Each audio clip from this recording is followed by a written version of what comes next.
Today we're going to learn how to load your Jira data into ActionableAgile Analytics. This is a step-by-step guide with a lot of theory sprinkled throughout, so feel free to pause whilst you load your data with us. The first step is to navigate to the Dataset drop-down menu and select Create New Dataset. A window will appear with Step 1 on how to create a dataset. Start by giving your dataset a unique name. If you're unsure what to choose, pick your data source first and then give it a name that reflects that choice.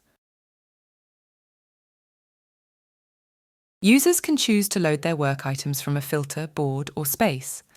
For our search function, we use Atlassian Search API, which currently only supports partial matches. So if many of your data sources have similar names, type in the part of its name that differentiates it. All data sources must be pre-made in Jira, and we respect permissions, so users will not be able to load data into the app that they do not have access to in Jira. Loading by board loads data specific to that board. In the mapping stage, you will see the board columns with their mapped states available for editing. Loading by space allows you to load work items from an entire space. The final option is loading by filter, which you to load data from multiple sources using a pre-made Jira filter.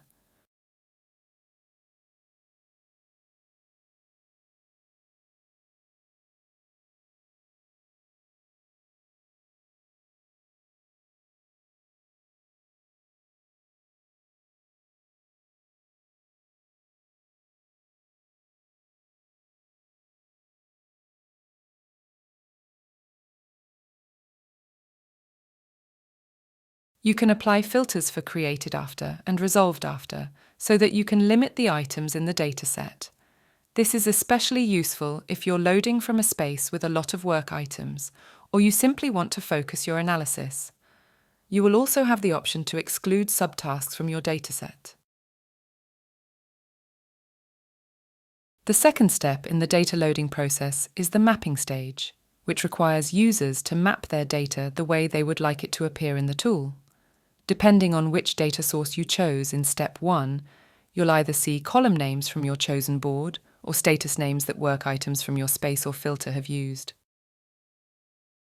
The white lozenges with your board column or status names contain transition dates from your workflow history. They tell the story of how your work moved through your chosen workflow. The grey boxes they sit in are the workflow stages in ActionableAgile. So, how you map your data into these boxes determines how it is plotted and visualized in the tool. Changes you make here have no effect on your original Jira data. The number inside the white lozenge is the amount of times items have moved through that column or status to give you an idea of how much it is used. When a workflow stage has data from a singular column or status within it, it will only show when items entered and left that column or state. So, for example, if you were loading by board, it could be ideal to have a workflow stage for each column, as it would be a one-to-one representation of your workflow. However, if you load by space or filter, and thus by status, you may not have a set workflow, as the work items you are loading can be from multiple sources. Thus, you may want to edit your workflow. You can merge workflow stages by clicking and dragging one workflow stage into another.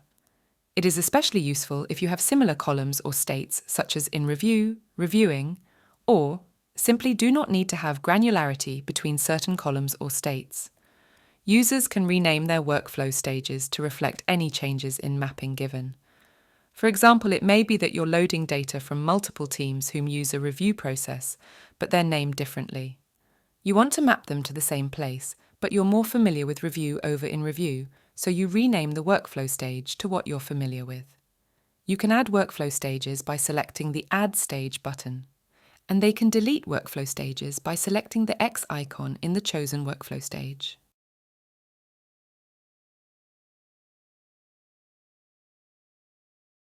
Sometimes, especially if you're loading a wide range of data, you may see columns or statuses that have been retired, renamed, deleted, or that you simply don't recognize, and you may wish to leave them unmapped. We strongly recommend against this. As previously mentioned, each lozenge contains the transition dates of how every item in your dataset moved through your workflow. Removing these from your workflow stages is like ripping pages out of a book. The story is no longer complete, which leaves you to fill in the gaps.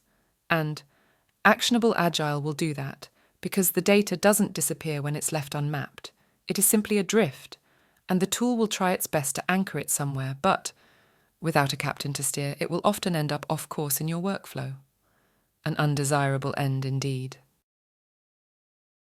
If you are unsure where to map your data, we have a simple rule to follow, which is based on the underlying methodology of the tool itself. Cycle time, throughput, work in progress, and work item age are the 4 key flow metrics this tool is built upon. How they're calculated depends on what you designate as your start and finish, as this in turn defines which work is considered not started, active, and finished. So how does this relate to where you map your data? Well, it's all about chronology. Your first workflow stage is your not started stage. Any column or status mapped here should be the very start of your workflow, like backlog or to-do.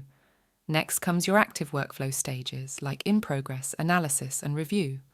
All columns or statuses mapped to these workflow stages is when your work is defined as active. Lastly is your finished workflow stage. Think done, resolved, cancelled, etc. This is the endpoint of your work items journey. They're finished in some way or another. Making sure that columns or statuses are mapped in such a way ensures that their journey is plotted correctly.